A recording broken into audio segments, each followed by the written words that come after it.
I want you to do something before I start this story. Think about the street you grew up on. Picture the houses, the driveways, the trees, the gaps between the properties. Now imagine you drive down that street one afternoon and there's a house you've never seen before. Not a new build, not a renovation, a fully finished, lived in looking house sitting in a space you could have sworn was empty last week. You'd notice, right? Everyone on Linden Street noticed. They just didn't say anything because saying it out loud made it more real, and none of them were ready for it to be real. But Marcus had moved in anyway.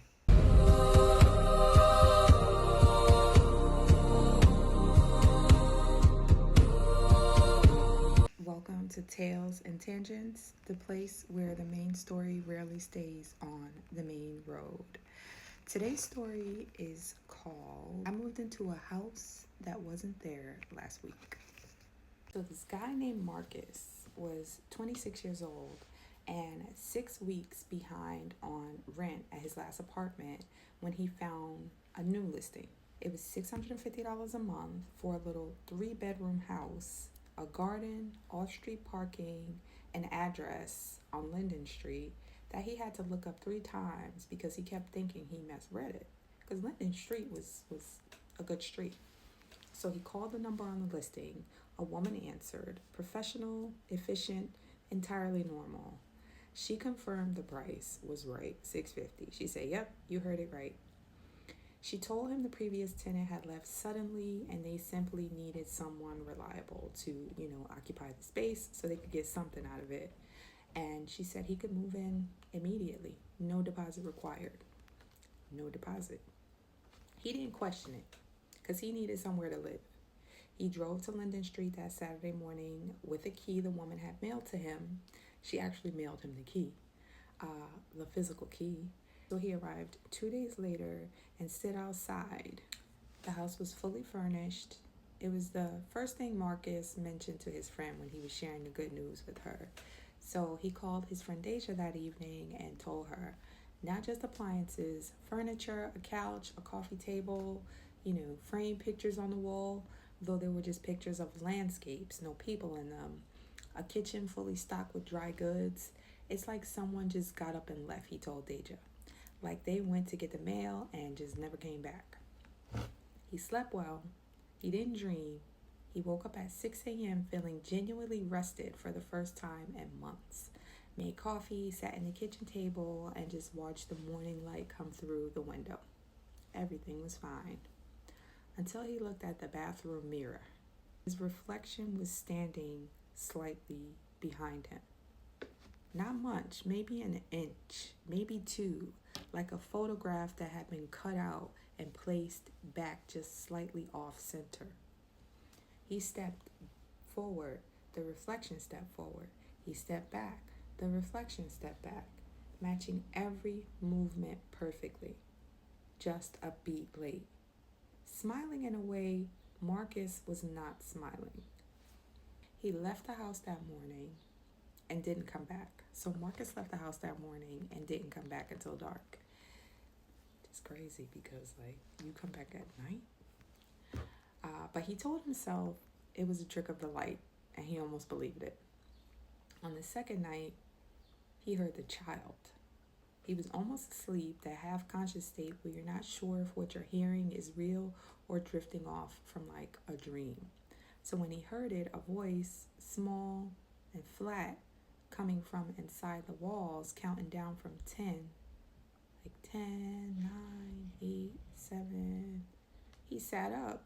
The counting stopped at 3. It just stopped.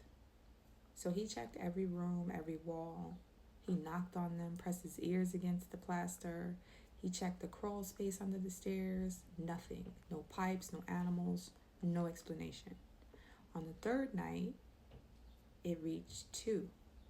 On the fourth night, the counting reached 1.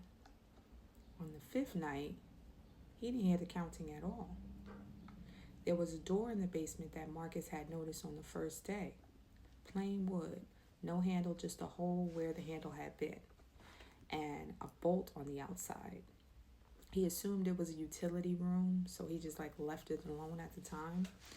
On the fifth night, the night the counting stopped, he went down to the basement at 2 a.m. He don't know why, something just told him to go down there. He has no memory of making the decision to go down. He just was there, standing in front of the door with the bolt in his hand already pulled back. He has no memory of what was behind it.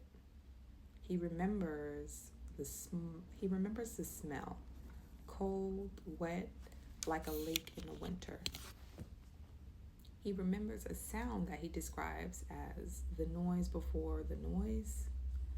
And he remembers backing away, closing the door, replacing the bolt, and sitting on the basement floor, traumatized until morning. He was out of the house by 9 a.m. and he never went back. Here's what we know. The leasing agency's number is now disconnected. The woman Marcus spoke to cannot be traced.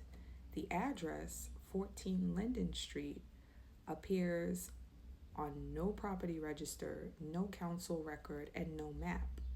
Marcus drove past Linden Street 8 months after he left. He says the house is still there, still looks lived in, the lights were on. He didn't stop. So the lights were on, but he didn't stop. He just drove by. Some doors are bolted from the outside for a reason, and the reason isn't to keep something in it. Wow, that was interesting. One thing you do is always inspect every part of a house before buying it, or an apartment or a house, whatever, before moving in. Always inspect it. There should not be a room that you didn't go into because, it was bolted and you assumed it was where the utilities or the boiler. You need to lay eyes on it and see every inch of that house, okay? Just before you move into a place. I would not have been able to sleep at night. Hearing a child counting in the walls every night and stopping at a number, like, I would have got out of there right away. There is no amount of money, savings that would make me deal with something like that. And he found out, that whole waking up or just, becoming aware when you're already in front of a door is just like, is wild to me. But he got out of there as I would have.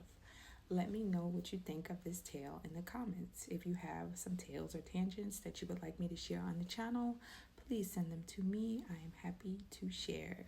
Peace out.